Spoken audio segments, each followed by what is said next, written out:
There's no secret that the Washington Commanders had a complete overhaul at the linebacker unit this offseason. But in today's video, I want to talk specifically about how Frankie Luvu is the linebacker the Washington Commanders have been missing over the last couple of years. Let's talk about it. Off field, left. What I want? Get back slow. I love the way she rock it. I love the way she move it, shake it on me. When she fly for him, the shawty is the winner. You can tell that shawty's over getting out. She's confident. I love the way she move.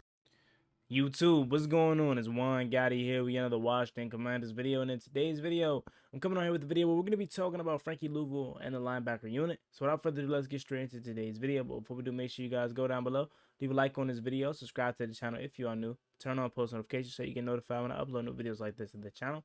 We're on the road to 8,000 subscribers, so I'd greatly appreciate if you can reach that goal as soon as possible. Thank you so much. Let's get straight to it. So there's no secret that the Washington Commanders did a complete 180 to their linebacker unit this offseason. It was very impressive what they did with bringing in Bobby Wagner, bringing in Frankie Luvu, drafting Jordan McGee, and obviously still having Jamin Davis there. The linebacker unit quickly grew to one of the best units on this team, and I couldn't be more happy about it because from the last regime that we had, you clearly can tell that they abandoned the linebacker unit. And that was something that was a surprise because both our head coach and our defensive coordinator, Ron Rivera, Jack Del Rio, were former linebackers in their playing days. So you thought that that was one position that they were going to be able to master and see good at.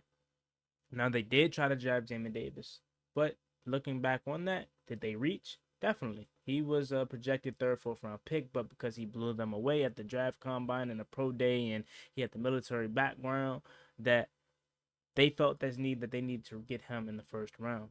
That was not the case. Remember that year, JOK was one of the guys that I wanted in the first round, and he's been really good for Cleveland. But they, in my opinion, did not do a good enough job with addressing the linebacker unit. Kept going out there to get John Bostic, David Mayo. I love Cole Holcomb, but Cole Holcomb was the only one that we really had that was good. So they didn't do enough at the linebacker unit. They just kept ignoring it, But even though that was one of the biggest issues that we've had for the past 3-4 years with Ron Rivera and Jack Del Rio. In one offseason, Dan Quinn, Joe Witt Jr., Ken Norton has turned this unit into one of the best. Something that they couldn't have done in 4 years. Now, Juan, why do you say this unit is the best and we haven't seen them play? Well, before we even get to the players, I want to talk about the coaches. Ken Norton Jr., well-respected defensive-minded coach, linebackers coach, well-respected, knows how to get the best out of his players. Joe Witt Jr., coming from Dallas with Dan Quinn. They breed good linebackers over there, starting with Micah Parsons. Leighton Vander Esch when healthy, right? They've had good linebackers. You look at Dan Quinn's background. He comes from the Legion of Boom with Ken Norton, with Bobby Wagner, with KJ Wright. Then you go to Atlanta. He had really good linebackers in Atlanta. Then Dallas had solid to good linebackers there. So I'm confident in this ability that this linebacker unit is really good, not just because of the players that we brought in, but the coaching staff. That's where it starts. You telling me Dan Quinn doesn't know what to do with Jamin Davis? I think he can turn Jamin Davis up. Him, Joe Witt Jr., and Ken Norton. What did they do immediately? What did they recognize immediately about Jamin Davis? Something that I've been screaming, and probably you've been screaming for 3 to 2 years since Jamin Davis got here. 2 to 3 years since Jamin Davis got here. What have we been screaming? That the last regime clearly did not know. Move Jamin Davis to edge. If you're not going to change his position fully to edge rusher, put him at edge in some packages. He's not a stand-up middle linebacker. He can't call the defense. He's not good at that. What he's good at is rushing the passer, being an enforcer in the run game. So put him on the edge. Let his athletic ability be the reason why he is succeeding, because that is the reason why he was drafted in the first round in the first place. It wasn't because he was just this monster linebacker in the SEC at Kentucky. It was his athletic ability at the pro day and draft combine that got him drafted in the first round. So why were we not using him in that way? That's the first thing that Dan Quinn and Ken Norton Jr. and Joe Witt Jr. realized, is that Jamin Davis has been playing out of place. Okay, that's check one. They go into Free agency, they get Bobby Wagner, one of the best linebackers in NFL history. First ballot Hall of Famer for sure. Is he the same Bobby Wagner as old? Probably not, but is he still serviceable? Heck yeah. And okay, even if he's not the best on the field as far as playing anymore, he still has that knowledge. He still has that knowledge. So he can train, he can be a protege to Jamin Davis. We didn't pick up his 5th-year option, so this is the last year for Jamin Davis. And as if getting Bobby Wagner wasn't enough, we went out and got Frankie Luvu, who I think is going to be amazing. Who this video is even about, for real.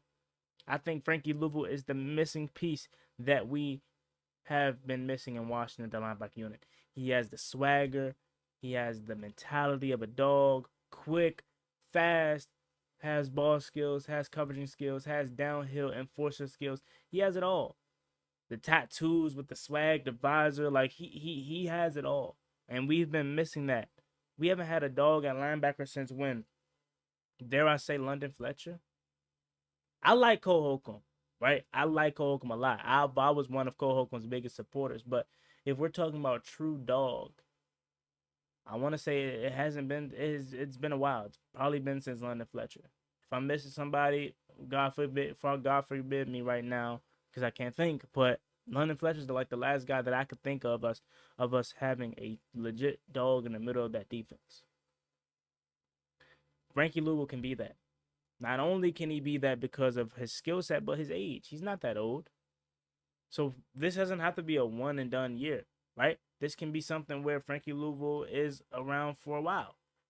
Let me go ahead and look up my man Frankie Luvu's age right now. I just want to be make sure I double check. But correct me if I'm wrong, he's 27 years old. So he's 26, 27. Not that old. Still has some good years left in him. Carolina was where I believe he started to arise, because he was with the Jets before.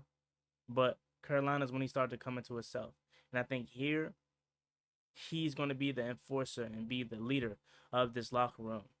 Obviously, Bobby Wagner is the veteran, and he's the guy that we lean on everywhere because he knows what to do. But this guy right here, Frankie Luvu, is going to be a dog.